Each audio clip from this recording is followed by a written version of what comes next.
Welcome back to our daily show. Here's CJ.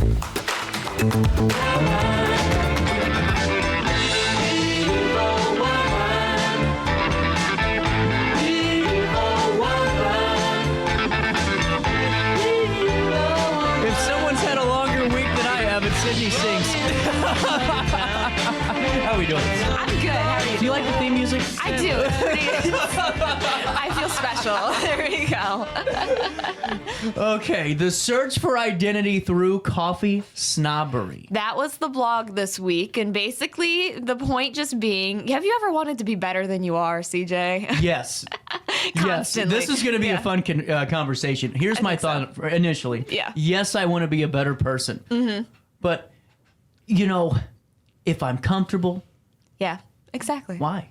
Well, that's a good point, too. There's something, we'll just jump right in. There's something to be said for being comfortable and liking and just being okay. And that's kind of my point, too, is like, I want to be exactly who I am, but with just like slightly sharper edges, like just slightly like a little bit more pulled together, a little bit more confident, a little bit more like got it handled.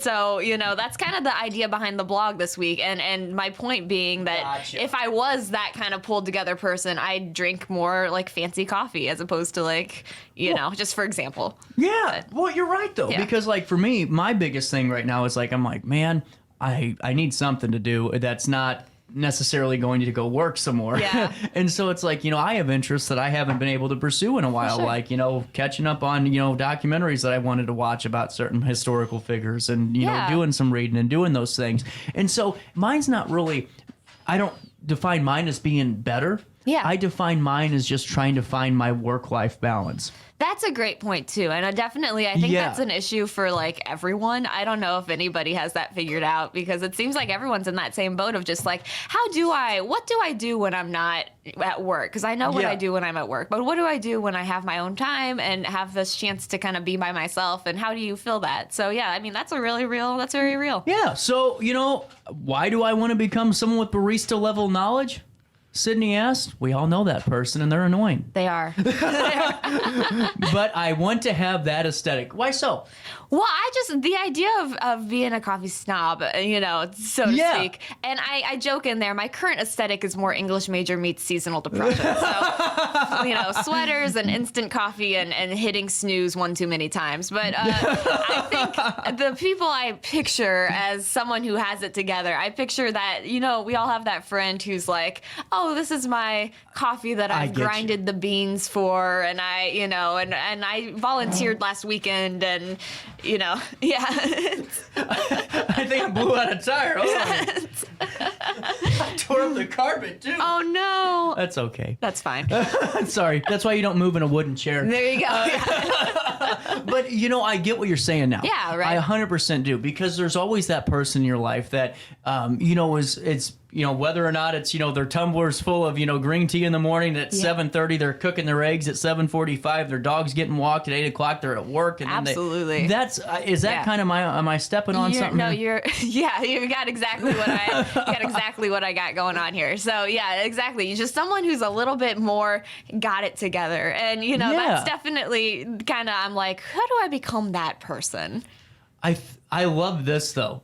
I'm actually confident instead of just faking it. How much longer, you know? Yeah. Because my biggest thing is I fake it till I make it. I've told people that for years. You smile if you're upset. Yeah. You fake the happiness until all of a sudden you don't realize you're faking it, and it just it does happen. Not all the time. Not the healthiest thing, but it does happen. Well, and there's something to be said for faking it till you make it, because it does, like you said, eventually it kind of works, and you have it pulled together. And maybe I'm wrong. You know, maybe everybody feels like they're faking it. I don't know, but I feel like well, here's my thought on that. I feel like the people that don't think they're faking it to make it, or maybe don't think they are, you know, people they feel they have it all put together. I think those are the ones that really don't have it all together. That might be the secret. I don't know. Yeah. You know, because it's like they look put together, but then you don't realize that they're, you know, 40 years behind on their taxes. They got all these things going on. But the ones that, you know, kind of like you and me, it's interesting to see the dynamic play out on how the day affects the mood and how it affects the routine. That's interesting. Yeah. Say more about that. What do you mean? Well, like, you know, if it's a rainy Saturday, you know, and you were every morning you're used to getting up to going for a run and that's your routine, or you got to make sure you go crack your espresso machine up, or whatever you do for it. I don't know how espresso's made.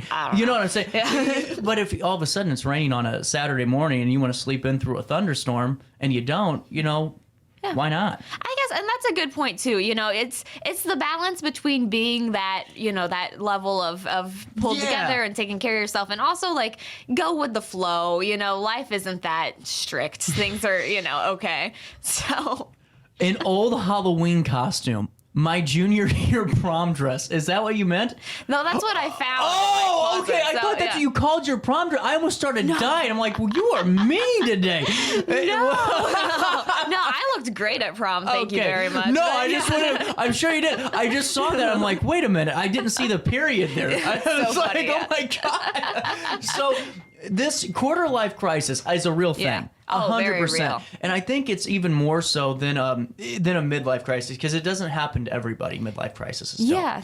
I think quarter life crises do, because in our world it's even worse, because we have Snapchat and social media and all these things. True. So you're seeing a friend that you saw was not even a friend, maybe a bum in high school that's out in Miami Beach right now, sitting on the top of a high rise, living it up. Well, and then all of a sudden you start to reflect a little bit, and you're like, well, I work in media. I got that. It makes you kind of depressed, because you see everyone having fun and you see all these things, and that adds to your quarter life crisis. Yeah, that's very, very true. Just the social media age that we're in right now. I think that's part of my whole complaining here too. It's just the social media age we're in. It's very hard not to compare yourself to that person who seems at least to have it all together and have that green tea at 7:30 and just be going and have it all put together. So it's very honest, just the social media aspect of it, and trying to balance that and have fun with it too, because it's supposed to be fun. Our buddy Rusty Wheat listening in today, it's not what you do, it's what they think you do. Exactly. That's a great point, Rusty. Yeah. Thank you for that. And it goes back to all of those things, Sydney, but whenever you're going through that, do you think you're going through like a quarter? Because I am going through one. I can tell you that 100%. Because, and my thing is, I don't know how you feel about it, but you want to do those things, but it's not like depression. It's not like anything like that. It's just like this wall that's telling you want to do it, but your brain's not letting you do it. Yeah, does that make sense? Absolutely. No, it's like stagnation. Almost. Yeah. And don't get me wrong, there's a huge benefit to being comfortable enough to feel stagnant. Also, like when you're not like the duck with your feet paddling underwater, but you're just kind of like handling things and getting through life. That's kind of a wonderful thing. Yeah. I shouldn't no bad parts of that, because that's really great too. But there comes a point where it's like, okay, but what am I going to do? Like, what's my next move? What do I want to do next? And I think maybe some of that is the social media age of being like, you always have to keep doing something else. Yeah. I don't know. I don't have the answer. Well, and that's true though. I mean, that's a really good thing, because, nowadays, someone in our age, our generation, our class in high school, they can sit there and they put on a suit once because they're going to a court hearing, and then they act like they're a businessman posting motivational quotes. You know what I'm saying? Sure. So we see that as, oh man, they're putting it together, and everyone's taking pictures on the beach. They're doing all this fun stuff, and then you see maybe a company post something about a great work trip they did. Well, then all of a sudden you're like, well that's. I mean, I want to do that, but you really don't. Because if you think about it, it looks exciting, but you don't realize all the BS that guy's doing and going through. Well, that's true. Everyone has their stuff, too, that's going on. Everyone has their stuff that they got, that they're getting through. So I think that's a big part of it, too, is just handling that. The quarter life crisis and also this age of social media combination is very bizarre. I'll be honest with you. It's a bizarre time. Well, and this is really fascinating. Take me through this passage about cleaning out your closet a little bit whenever your quarter life crisis hit you the other day. Absolutely. Take me through that. That's very fascinating.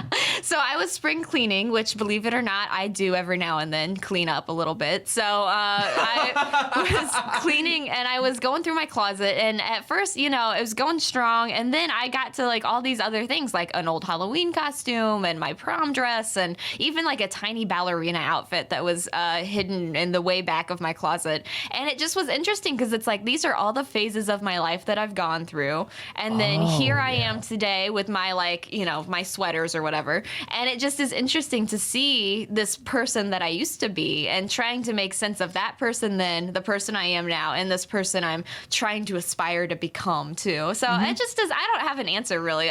My whole point kind of is this just, I don't have an answer. No one else seems to have the answer either. And that's okay. We're figuring it out together. Well, and that's the thing that I think is really important about that too is, you know, especially now, it's so wild to me that in the world of technology and social media that everyone thinks that they're going through something alone. Yeah, true. You know what I'm yeah, saying? That's a great point. Like, you know, everyone, like you said, no one has the answer, no one has this. But think about how many other people feel the same way you do. And exactly. It's not 24-year-olds or 25-year-olds. I mean, we're talking 40, 50, 60 years old that lived their whole life doing something. They wake up one day and look around and go, oh my God, maybe I need to do something a little bit different. Maybe I should do this. Maybe I did it all wrong. Well, and I think there's power in having that conversation with yourself too, and realizing like, maybe I want to do something different, because it's never too late to do any, you know, to start over, or to try something different, or just to push yourself in some way. And so I think it's very exciting just to see people kind of dealing with this and asking these questions, and even this quarter life crisis, quote unquote. It's kind of exciting to be in that and to be like, okay, well, here's my chance to kind of think about what I want to do next and where my next steps are. Do you reflect on where you're at, though?